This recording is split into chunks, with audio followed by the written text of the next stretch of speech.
interactive and informal enough where if you have a question as I'm presenting, please, I want it to be engaging for you. So I think question and answer is a little more engaging. So I started Vita Home Organizing in 2018 after I lived in Italy for a while. And I loved the simplicity where I was living. I was living in a village in the mountains.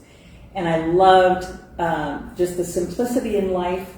And it was very much along with my journey to simplifying my life. I actually come from owning 5 homes in my life. And then after I came back from Italy, I completely downsized and I moved into 400 square feet, which is where I live now, in a mother-in-law apartment. And I love it.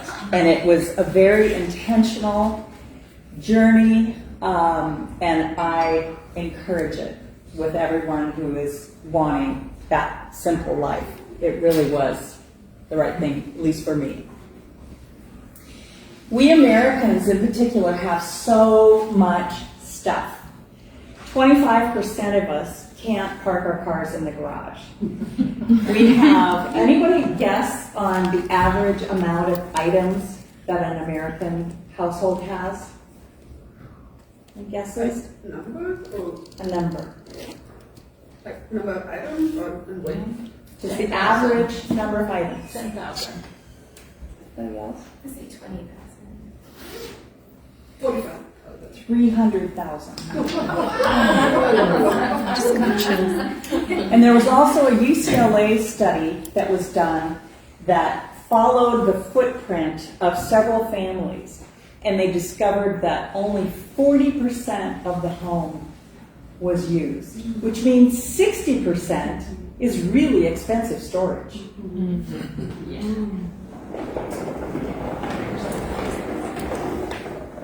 Thank you. So I've broken down the steps to living simply to include the preparation, which is mindset, the decluttering process, and then the decluttering that leads to downsizing, and then some tips for organizing. Mental preparation, I would argue, is the most important part of this process when you're decluttering and downsizing and choosing simplicity. If you're not mentally ready, if you're not emotionally ready, it's going to be a very difficult process because it is a very emotional process. You're generally going through things that you've had for many, many years, and there's some emotion that comes up with that. So mentally preparing is the best thing. Realize too, it's a marathon, not a sprint.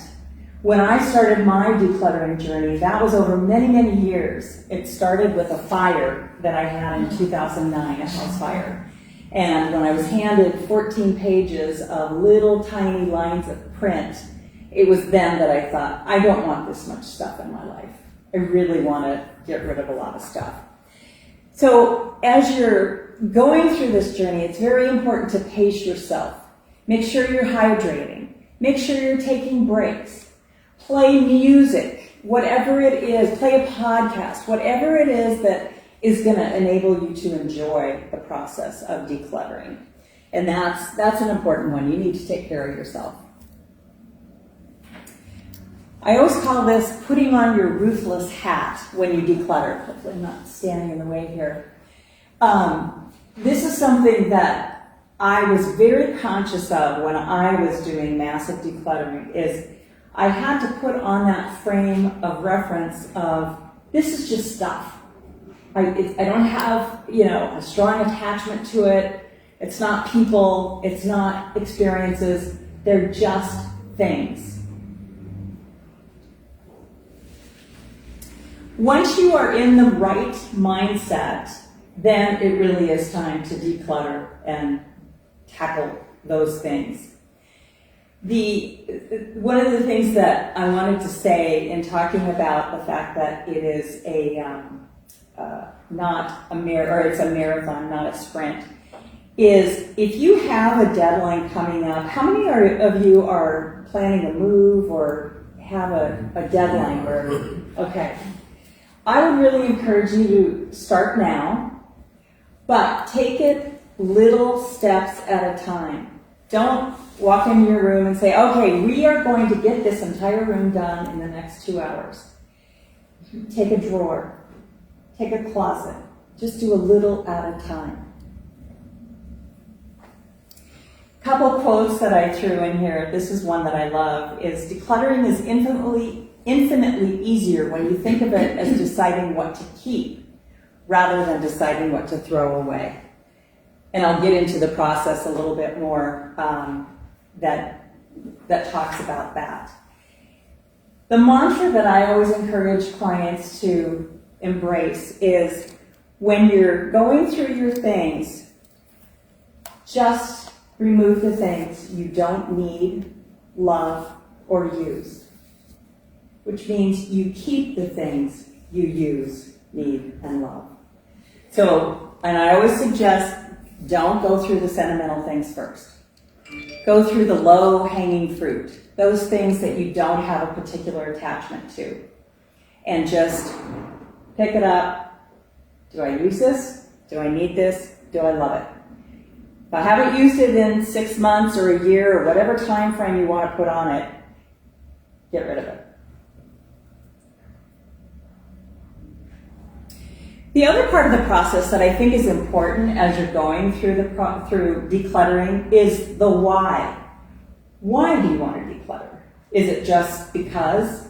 Well, generally that's not the reason. Usually it's motivated by, I want more life. I want more time for experiences, for people, for my kids, for my grandkids.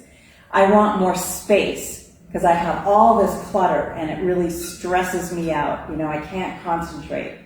I can't enjoy what I'm doing because of all this distraction in the in the clutter. Maybe your motivation is environmental. You want to create a smaller carbon footprint. But the one thing the one reason I think is probably most important to declutter is less stress. We all carry around a lot of stress. And by getting rid of things and simply living, it takes away some of that. Clutter is nothing more than postponed decisions. How many of us have said, oh, I'll get to that, I'll do that, and then years or decades go by and you don't get rid of stuff? The mantra, again, is, do I use this thing? Do I use it for my daily life, for my weekly life, maybe my monthly life? Is it something that if I needed it, that could I borrow it from a neighbor? Is it something I could easily replace? But the main thing, do I use it? Do I need it? Does it add to my life? Is it something that I need as part of my projects or my experiences or my crafts or just daily living? And do I love it? So I have a story, and I, of course, will never name names of my clients, but this woman was helping her prepare to move into a smaller place. And she had this very unique jewelry box, or, it was kind of a little hanger. It was wooden. It's hard to describe because it was very interesting looking. So I said, tell me about this. And she goes, oh, I hate that thing. And I said, okay, so why do you keep it? Oh, my mom gave it to me. Well, is your mom around? No, she died, 7 years ago. And I said, I give you permission to let go of it. If it's not something you love, why keep it? So sometimes you just have to have somebody say, it's okay, get rid of it. So the decluttering goal, just to summarize, is use, need, and love are the things that should remain in your place. For those of you that are moving into a smaller place, Is there room? That's the other variable that you want to consider. Everything should have a space. How to declutter? Okay. I always recommend having a designated space, and that could be a porch. If you don't have room inside your home, maybe out on a porch or a patio. Those things you absolutely want to keep should be in one pile. You're going to use them, you need them, you'll love them. You want to donate pile. These are things that need to be usable. They should be in decent shape. They should work, function. And these are things you want to give to charity, family, friends.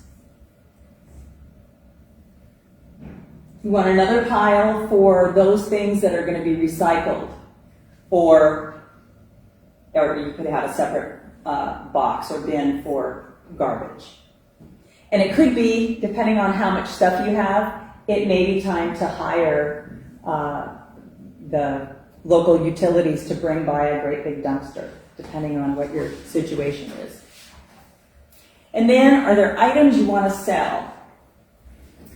Right now, with all the different online options, there are lots of opportunities to sell things. There are people that don't want to do any selling because it's a lot of work, whether it's eBay, Marketplace, OfferUp. I mean, there are a number of places. There are also collectibles, especially those that have inherited things from their grandparents or their parents.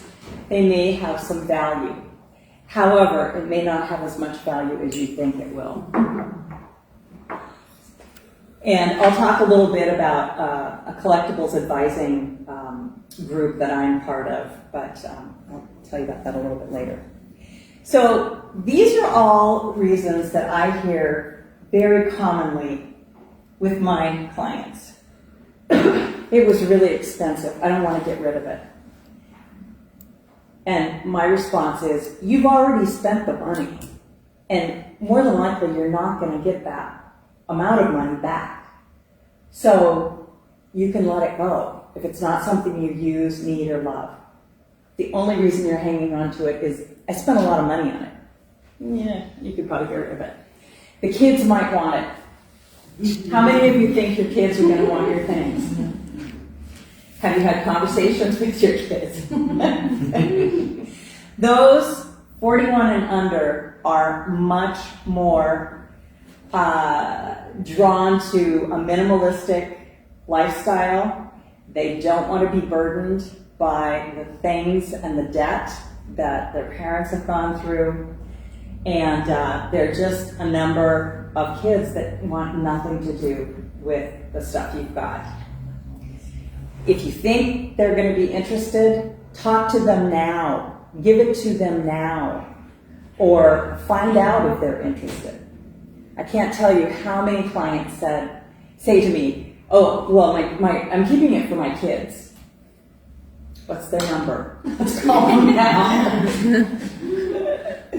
I might need it. Well, if it's something you use, need, love, then it can be a keep thing. But if it's something you use once a year, once every 5 years, maybe it's something you can borrow. Or the other little trick is, if it's something that can be easily replaced and for, a certain amount of money, whatever you're comfortable with, then you can get rid of it. Again, if it's not something you need, use, or love on a regular basis. It was a gift. I feel guilty, kind of like my client who got rid of her jewelry box. Don't let guilt be your dictator. If it's something you're keeping just because a loved one gave it to you, if you don't use it, need it, or love it, let it go. It might be worth something. Now, the collectibles advising group that I'm part of is called the Keys Guild. And it is comprised of all different kinds of experts, appraisers for furniture, glassware, all of that. So I'm an advisor, I'm not an expert. But when I work with clients that feel they have something valuable, then I'll either do the research or I will present it to the Keys Guild members and the network to see if there's any value. I learned just from inheriting my own mom's things, glassware, dishes, those things that were of value many years ago are no longer, unless it's something super, super rare. But I had beautiful leaded glass, cut glass, gorgeous depression glass that my mom collected. It ended up at the Edmonds thrift store. Yeah. Is the Keys Guild a national network? It is. It's a national network, and it started about 2 years ago, maybe even 3, by a man in Texas who was an appraiser. And, well, is an appraiser. He had 30 years of experience. And it's catered specifically to organizers and people in the field that work with clients who have collectibles. So, yeah. Cool. Yeah.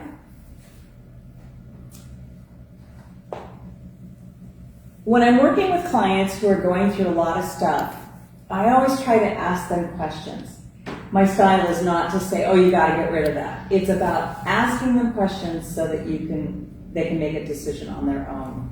So I always encourage, is it something that personally means something to you, as opposed to, oh, you know, it's a lot of money or that kind of thing. I mean, if a child's gift is probably more meaningful than, Fabergé egg or something. I mean, that might be valuable, but so that's just another filter to use.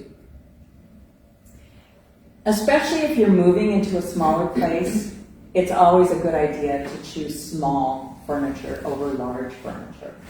Sometimes you just don't need the larger pieces.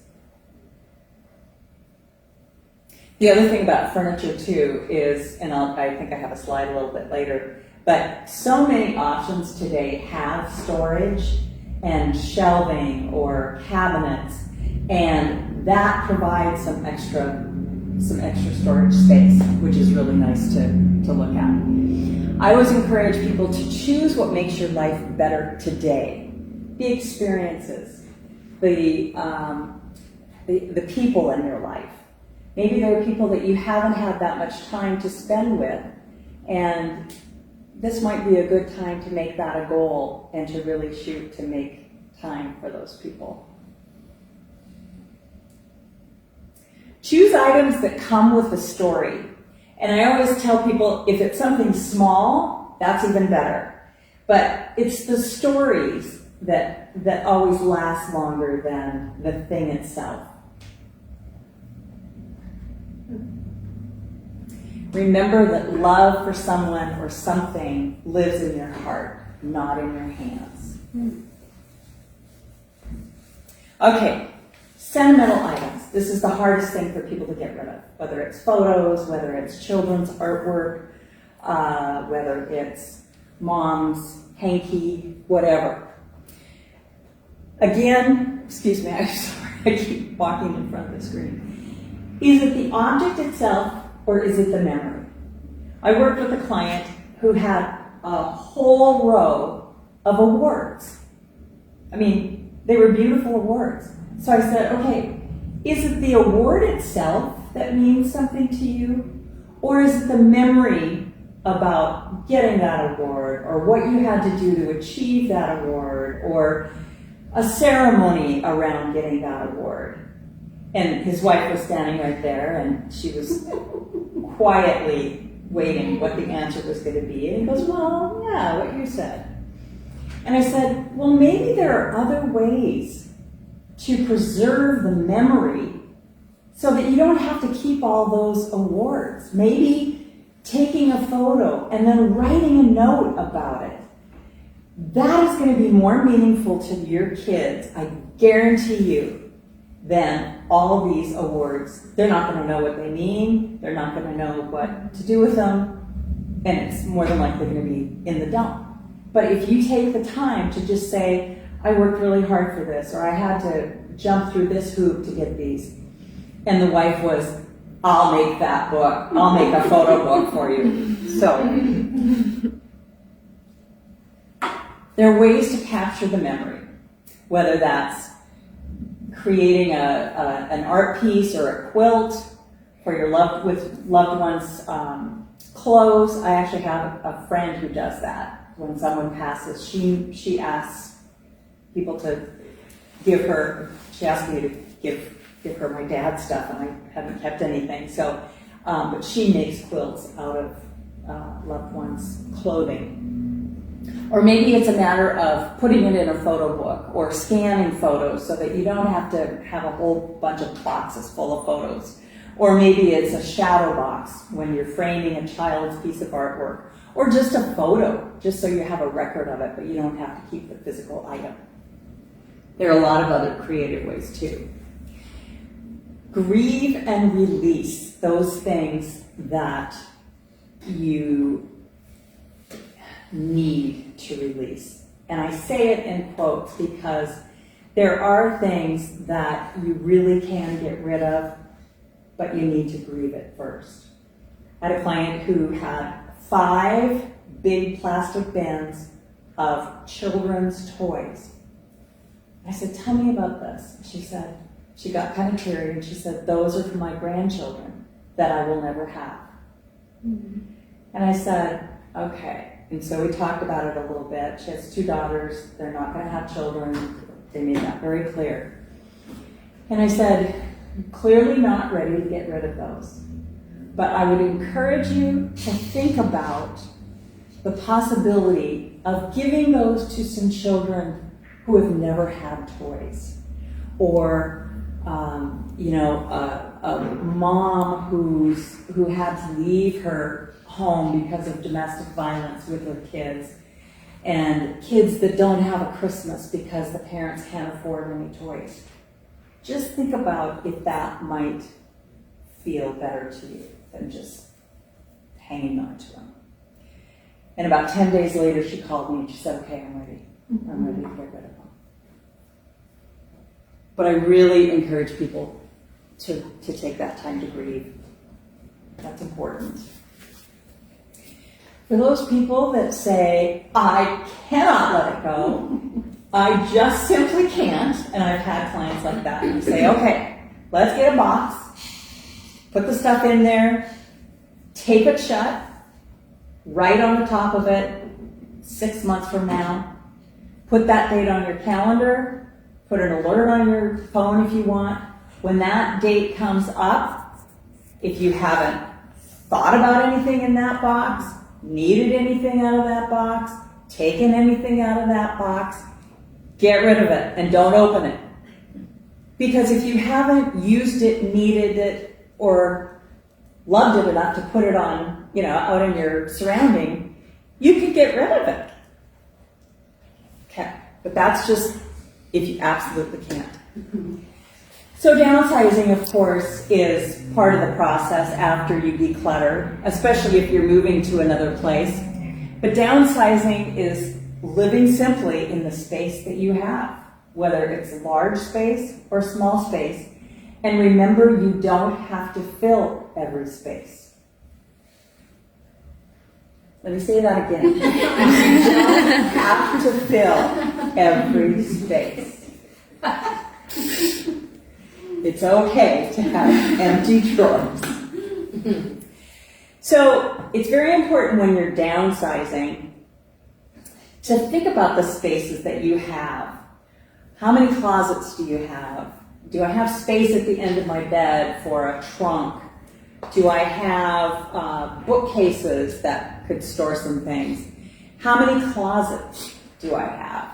And this is particularly if you're moving to a new place as well. But you can certainly go through this process when you're staying in your place.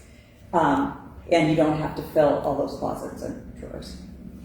And then once you think through those spaces, then it's time to actually organize. Organizing is not a science. It has a little bit of art, but there's not just one way to do it. A couple tips, however. Sort like things together. If you have batteries all over the house, that's just an example. If you have it in a workshop and you have it here and there, get all your batteries together. If you have 2 kitchens in your house, get all your servingware, all your dishes together. Put it all together, because sometimes when we have it separated out into other parts of the home, you don't realize how many do. Think about, where do I spend the most time? What do I do in each of the rooms? Do I love to have a bathroom or a spa-like environment in my bathroom? Do I read and I need a little nook where my books are? Do I love art and I need to have an art room or access to my art supplies? It's just, that helps you with organizing where those things might go. One of the tenets of organizing is prime real estate, and it's not the kind of real estate that Sarah does. It's looking at your space around your home or around the room, wherever you are, and saying, okay, think about where your footprint is. In the kitchen, that's easy. When you're cooking, I need to have my knives close by. I need to have my spices nearby. I need to have whatever it is you use. Your prime real estate should be those things that you can easily access, that are right in your surrounding area. If your dishwasher is here, instead of having your dishes clear across the room, make sure they're right above you. Prime real estate, the areas you use the most frequently and have easy access to. I mentioned this a little bit earlier, but there's so many different furniture options out there, and if you're in the market for furniture or you have something you want to get rid of or replace something, think about replacing it with furniture that has storage space. I actually, this table, this white table, it's from IKEA. I use it for my desk, I use it for my dining room table, I use it for my sewing table. I can either close the leaves and put it against the wall, or I can pull it out. My bed, I have a platform, there are pull-out drawers on the bottom for more storage. So everything that I have in my apartment has more than one purpose and has storage space. Vertical space. If you want to know where your vertical space is, you can lie on the ground and look up.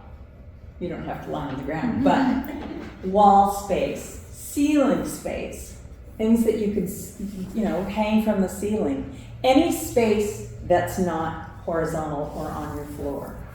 What a great wall. When I go into a client's house, they're always saying, oh, I'm sure I have the messiest house you've ever seen. And I don't even look at that. I'm looking at the solutions. I'm looking at the space. And it's never the messiest I've ever seen. So. And also with organizing or with vertical space, it doesn't have to be cabinets or shelves. One of the things that I use and that I've encouraged a number of clients to think about is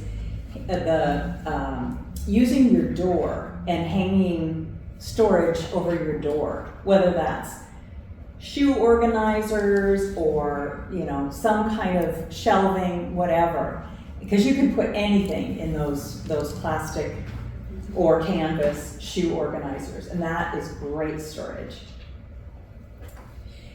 Organizing containers.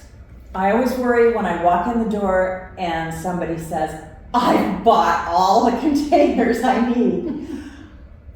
And I say, okay, well, that's usually the last thing that we want to do, because you have to know how much stuff you have to organize after it's all said and done, and are they the right configuration for what you have. I always suggest let's go ahead, once you've done the decluttering and all the downsizing and all of that, put your stuff and kind of place it in a drawer or your closet. Kind of see what it is you need and how much space is in there. There's so many options for organizing things that it's better to know really the space that you're going to need to hold something. The biggest adventure you can take is to live the life of your dreams. Oprah Winfrey. And that's all I have.